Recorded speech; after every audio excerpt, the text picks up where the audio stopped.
me rend morose.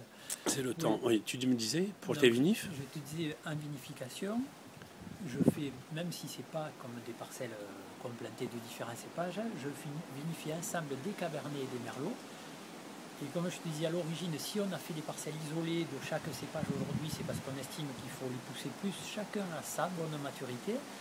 Mais malgré ça, moi je trouve que quand on peut arriver à croiser, à ramasser par exemple un merlot, des fois un poil plus mûr, et un merlot juste à maturité, et les vinifier, donc les ramasser ensemble et les vinifier en commun, là je trouve qu'on gagne par rapport à un assemblage fait après. Je trouve que c'est très très intéressant cette vinif commune, il y a un mariage, une fusion qui me paraît vraiment bien meilleur.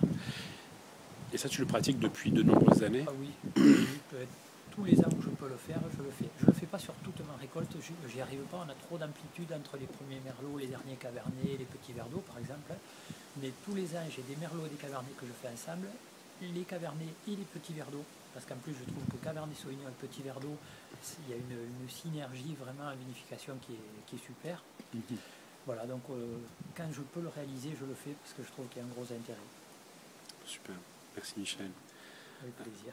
Tu as un peu de, c'est pas un peu de mystère en moins, mais c'est aussi une explication en plus pour ceux qui pourraient avoir, comme moi, il y a quelques minutes, l'impression qu'on était effectivement sur une complantation, bien que sur le 2008, et cette vieille parcelle où malgré tout c'était un peu le cas. Oui, oui, c'était le cas. Oui. En fait, c'est une vieille parcelle qui est la parcelle d'origine du Clos Géoguéron par laquelle on a commencé. Mais en fait, cette parcelle, il y a quelques années, elle était quand même isolée, elle était un petit peu plus loin.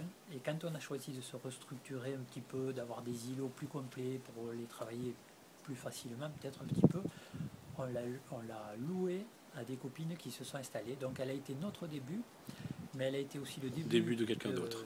De copines qui se sont installées, qui font du très beau travail aussi, il faudra qu'on t'en parle.